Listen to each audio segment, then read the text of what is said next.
All right, Herc, we got a couple legends returning to Mexican soccer. Chicharito or Principito? Who do you think has more to give to Liga MX upon their return? Dude, this is such a trap question. This is what I hate about working with you guys, because you and producer Beto, when you get together, is like, we got to make a question where there are no outs for this kid, because this kid is like a freeway. No sitting on the fence. Yeah, this kid is like a freeway. He's got multiple outs for everything. So what can we do to put him in a corner? Listen, like you're gonna sit here and have me argue of who has more to give, the 37-year-old or the 35-year-old with a knee injury. Let me break this down individually, okay? Which will highlight where I'm going.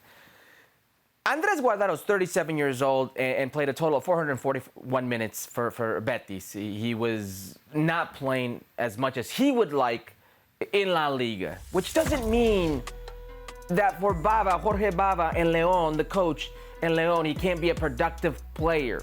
Whether it's in the midfield with his expertise for Fidel Ambriz, the young, promising Mexican footballer who's got a massive future ahead of him, or as a left back, or as a number 8, or as a 10, or off the bench, or even what I think is his greater impact is post-career. He was sold with the project that is León. Post-career, whether that's coaching, a sporting director, part of the directiva, the ownership, whatever that case may be, I think that's where he will add his expertise. That's where I think he will have the biggest impact for Club León. On the other hand, there's no guarantee of Chicharito Hernandez playing out his contract and staying with Chivas at some capacity. I don't see him in a role like that. But a healthy Javier Hernandez, I think, does more on the field. A healthy Javier Hernandez does more on the field. Yeah. 15,000 people at Andres Guardado's presentation. It's a good amount of people for your presentation. Hell yeah. It's great. Landon Donovan was about that for León, okay?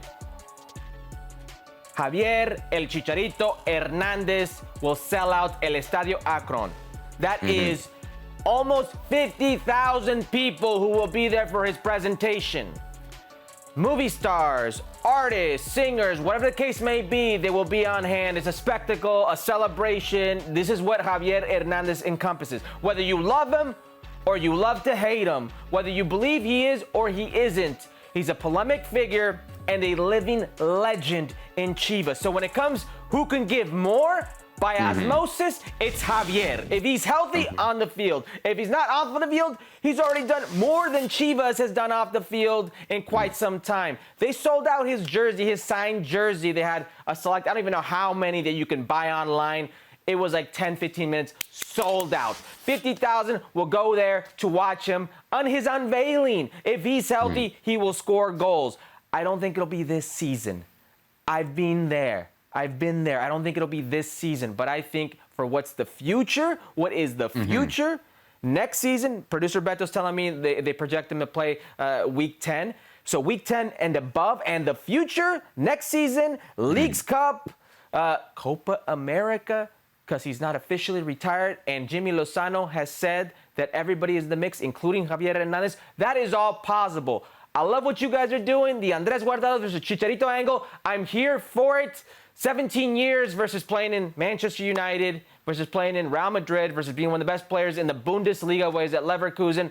I don't think there's a comparison. And I think when you talk about who can give more, by pure osmosis, it's Javier Hernandez. Yeah, I mean, definitely if we're talking off the field. You just said the numbers there, the presentation. It'll basically be probably 3-1 fans that turn up. León is not Chivas, and with all due respect to Andres Guardado, he's not Chicharito. I get it. But I think there's a really big question about that health. You talk about him not being ready till Jornada 10. That's a serious knee injury that he's coming off of at 35 years old. So the productivity was there when healthy with the LA Galaxy, but there's some big questions there about what's left of Chicharito. There might not be a lot left of Andres Guardado, but I think you have a better idea of what it is, right? Of what the role he's going to play and of what level he's coming from. Yeah, he wasn't playing a big role at Real Betis, but he was still playing some minutes. He was getting some starts for a team that, by the way, is only a few points removed from European spots right now in the Spanish table. For something, he was there, Her. No, I'm not, you cannot discount the importance of his career or what he's done. But even at León, I'm not even sure of his role. You look at that setup, he's not going to play over Fidel Ambriz, el jefecito. He's not going to play over him. They're not going to play over that promising Mexican player. Jorge Baba, the coach, he was at Liverpool and Uruguay, and he was a champion at Liverpool and Uruguay with a few players that he brought over. And both those players have seen time already this season in the midfield centrally, Medina and Napoli. So there's a question of where he will play. Andres Guardado also on the left-hand side has played as a left back, though he does not like it. Well, Rodriguez plays there. A promising Mexican player as well has been capped by the Mexican national team. So there are some questions, and I don't think it's as clear-cut for Andres Guardado as most would seem, but I agree with you. If we're being fair to both, he's going to play. Andres Guardado will play. We don't know that at Chicharito just yet.